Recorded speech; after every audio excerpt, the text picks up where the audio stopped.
आज हम एक ऐसी कहानी की दुनिया में उतरने वाले हैं जो सिर्फ डराती नहीं बल्कि अंदर तक हिलाकर रख देती है। ये सिर्फ एक भूत की कहानी नहीं है, ये डर का एक ऐसा जाल है जिसे समझना उतना ही जरूरी है जितना कि उससे डरना। तो चलिए रामपुर के उस मनहूस अभिशाप की कहानी को परत दर परत खोलते हैं। कहानी की शुरुआत ही एक चेतावनी से होती है। सोचिए, दरवाजा खोलते ही कोई आपसे कह रहा है कि अंदर मत आओ, खतरा है। ये एक लाइन ही हमें बता देती है कि जो भी भयानक होने वाला है वो कोई हादसा नहीं होगा, बल्कि एक तयशुदा अंजाम है। डर का खेल यहीं से शुरू होता है। तो अब मिलते हैं कहानी के हीरो समीर से। वो अपनी पुश्तैनी हवेली जा रहा है, लेकिन उसे जरा भी अंदाजा नहीं है कि ये सफर उसे एक ऐसी मंजिल पर ले जा रहा है जहां से वापसी का रास्ता शायद हमेशा के लिए बंद हो चुका है। जरा इस सीन को इमेजिन कीजिए। एक सुनसान सड़क, चारों तरफ इतना घना कोहरा कि कुछ दिखाई नहीं दे रहा, और सबसे बड़ी बात, कोई मोबाइल नेटवर्क नहीं। मतलब आप पूरी दुनिया से कट चुके हैं। हॉरर कहानियों का ये सबसे क्लासिक सेटअप है, क्योंकि असली डर अकेलेपन से ही तो शुरू होता है। और अब कहानी धीरे धीरे अपना जाल बुनना शुरू करती है, एक के बाद एक ऐसी अजीबोगरीब घटनाएं जिनका कोई लॉजिक नहीं है।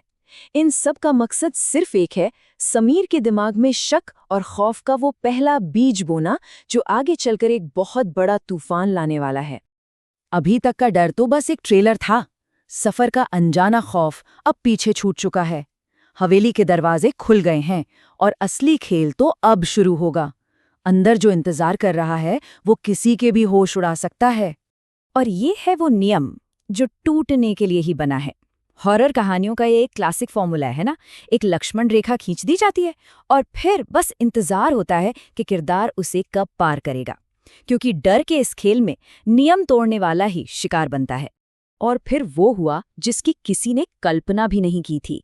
एक बिल्कुल नॉर्मल सा दिखने वाला सीन एक ही झटके में एक भयानक सपने में बदल गया। कहानी हमें यहाँ ये दिखाती है कि सबसे बड़ा डर वहीं छुपा होता है जहाँ हम सबसे ज्यादा महफूज महसूस करते हैं। अब बचने का कोई रास्ता नहीं है। खतरा अब हवेली के बाहर या खिड़की के उस पार नहीं, बल्कि कमरे के अंदर बिल्कुल समीर के पास आ चुका है। ये डर का अगला लेवल है जहां कोई भी कोना सुरक्षित नहीं लगता। सोचिए, जब आपका अपना ही अक्स, आपका अपना चेहरा ही आपका दुश्मन बन जाए, तो फिर भरोसा किस पर किया जाए? ये कहानी का वो पॉइंट है जहां डर जिस्मानी नहीं बल्कि ज़हनी हो जाता है। ये सीधा आपके दिमाग पर, आपकी हकीकत पर हमला है। आखिर ये सब हो क्यों रहा है? हर डर के पीछे एक कहानी, एक वजह होती है। तो अब जब हवेली का आतंक अपनी पकड़ बना चुका है, तो वक्त है उस अतीत में झांकने का जिसने इस हवेली को एक जीती जागती कब्र बना दिया है। तो ये है मंजरी, एक नाम जो कभी खूबसूरती का प्रतीक था, लेकिन जमाने के अन्याय ने उसे नफरत और बदले की आग में झोंक दिया। एक ऐसी विलन जिसकी ताकत उसके दर्द से पैदा हुई है। ये कहानी है उस श्राप की जो नफरत और बदले की आग से पैदा हुआ। हर एक इल्जाम, हर एक जुल्म और हर एक चीख ने मिलकर उस श्राप को इतनी ताकत दी कि 50 साल बाद भी वो आज समीर का सामना करने के लिए तैयार है।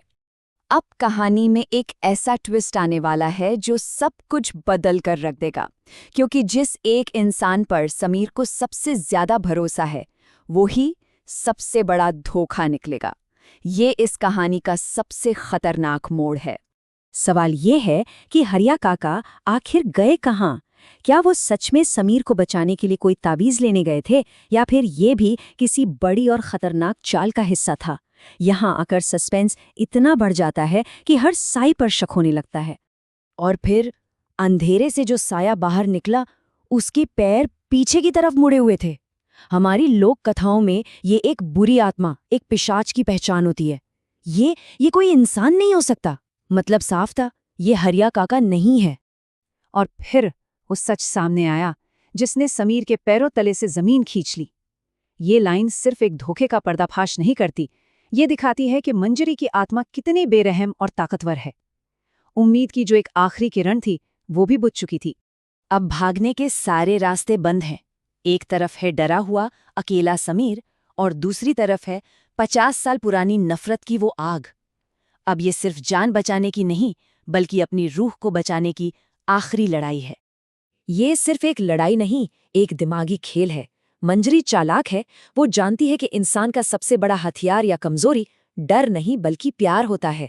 वो समीर की सबसे दुखती रग पर हाथ रखती है, और अघोरी वो उस अलौकिक शक्ति का जवाब अपनी आध्यात्मिक शक्ति से देता है।